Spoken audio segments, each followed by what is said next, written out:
I hear it everywhere I go as if it's a homogeneous group, and we know it's not. And you made reference several times to the 11 million.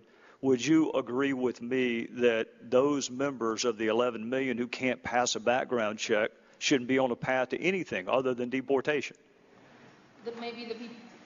Maybe the people that don't pass a background check, but I do believe that there should be a pathway for the majority of the 11 million. Well, now that's a very different from what you said earlier, and that's kind of my point. My point is all 11 million can't pass any background check. All 11 million of any category of people, from preachers to members of Congress, can't pass a background check. Mm-hmm. So why persist with the talking point of 11 million when we know that that's disingenuous? All 11 million don't want to be citizens.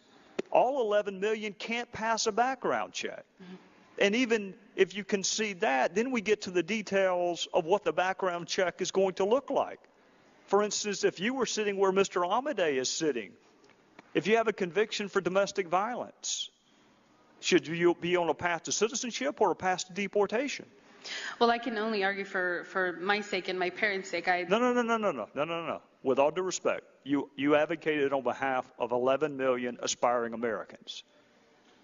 You're not a difficult fact pattern. Ms. Rivera is not a difficult fact pattern. So the talking point of 11 million aspiring Americans, I'm not interested in that. I'm down in the details of what does a background check look like.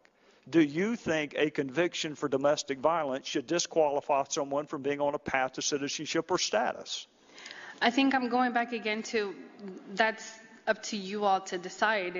Well, if it's up to us, then why do I constantly hear 11 million if it's one monolithic, homogeneous group? Why? I mean, why not just say what you said, which is there are subgroups that warrant different levels of scrutiny. For instance, children who were brought here with no criminal intent, that warrants one level of scrutiny. The parents who brought them here who can fashion criminal intent warrants another level of scrutiny. Those who have misdemeanor convictions have one level of scrutiny. Well, those who have multiple misdemeanor convictions have a different level of scrutiny. Those who have felony convictions have a different level of scrutiny. Why is that not the more honest response than to talk about 11 million aspiring Americans? Well, honestly, I'm in no position to tell you who deserves what, and I don't know what you would do. How would you decide that one person deserves something that the other doesn't? So, well, it's not hard for me. I spent 16 years prosecuting people for domestic violence. That's a disqualifier to me, even though most states consider it a misdemeanor.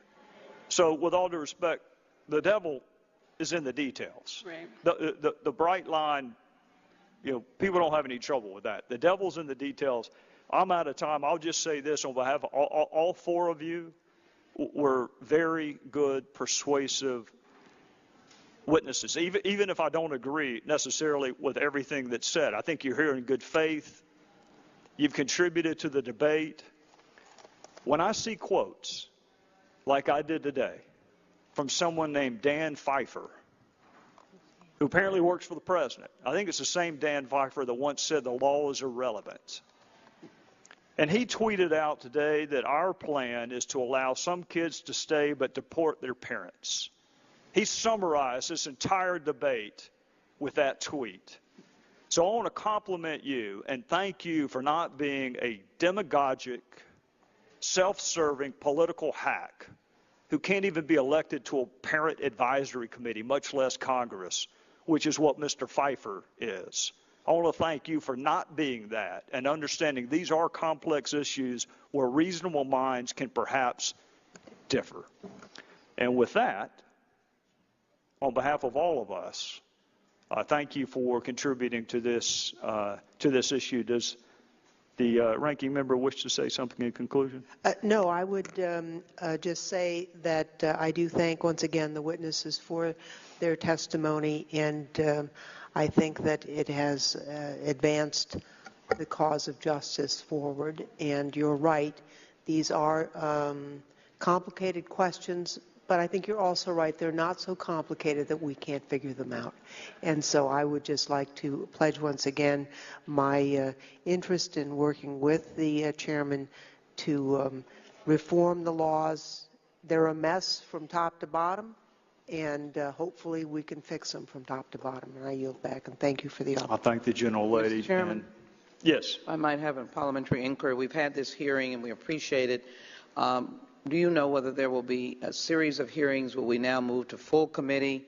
Or what can we perceive to be the next steps? I appreciate the gentle lady's question, and I can't think of anyone less qualified than the lowest